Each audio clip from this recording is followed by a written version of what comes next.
ভারতীয় মেসেঞ্জার, ভারতীয় সামাজিক যোগাযোগ মাধ্যম, নানা ধরনের পরিষেবার জন্য ভারতীয় অনলাইন প্ল্যাটফর্ম।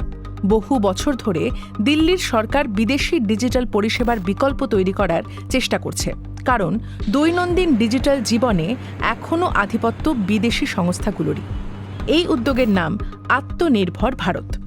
লক্ষ্য মার্কিন ও চীনা প্রযুক্তি সংস্থাগুলোর উপর নির্ভরতা কমানো। এই কারণেই ভারত সরকার টিকটক নিষিদ্ধ করে। সেই সঙ্গে নিষিদ্ধ করা হয় চীনের 58টি অ্যাপ। সরকারের দাবি ছিল টিকটক জাতীয় নিরাপত্তার জন্য এক ঝুঁকি হয়ে উঠেছে, বিশেষ করে সীমান্তে ভারত ও চীনের সামরিক সংঘর্ষের পর।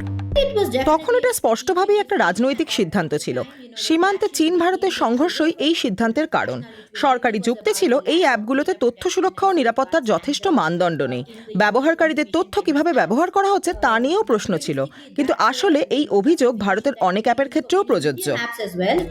মজ এবং জোশের মতো ভারতীয় প্ল্যাটফর্মগুলো শুরুতে বেশ জনপ্রিয় হয়েছিল, বিশেষ করে আঞ্চলিক ভাষার কন্টেন্টের জন্য এবং যারা টিকটক ছাড়তে বাধ্য হয়েছিল তাদের জন্য। কিন্তু খুব দ্রুতই নতুন বিদেশি প্রতিদ্বন্দ্বীরা বাজারে আসে। ইনস্টাগ্রাম চালু করল রিলস, ইউটিউব নিয়ে এলো শর্টস।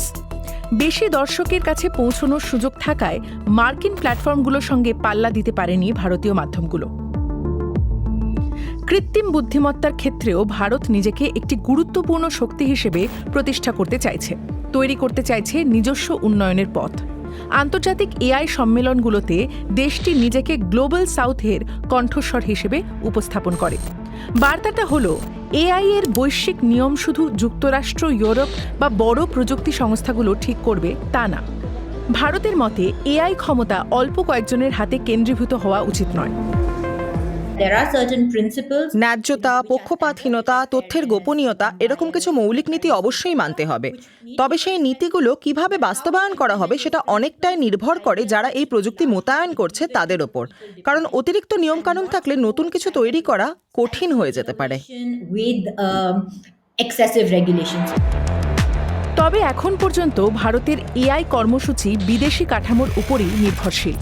বিশ্বের সবচেয়ে শক্তিশালী এআই চিপ তৈরি করে মার্কিন সংস্থা এনভিডিয়া, এবং বেশিরভাগ ক্লাউডের কাঠামো অ্যামাজন, মাইক্রোসফট ও গুগলের নিয়ন্ত্রণে।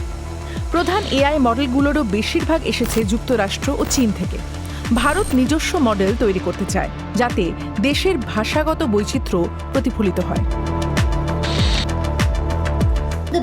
ভারতে সবচেয়ে বেশি গুরুত্ব দেওয়া হয় ভাষা ও ভাষাগত বৈচিত্র্যকে। প্রশ্ন হলো, ইংরেজির বাইরে অন্য ভাষাগুলোর জন্য এআই এর বড় মডেলগুলোকে কিভাবে কাজে লাগানো যায়। তাই উচিত অন্যান্য ভাষা নিয়ে কাজ করার। শুধু হিন্দি নয়, সব ভারতীয় ভাষা নিয়ে কাজ করা দরকার। সরকারি সহায়তার বড় অংশও এই ক্ষেত্রেই যাচ্ছে।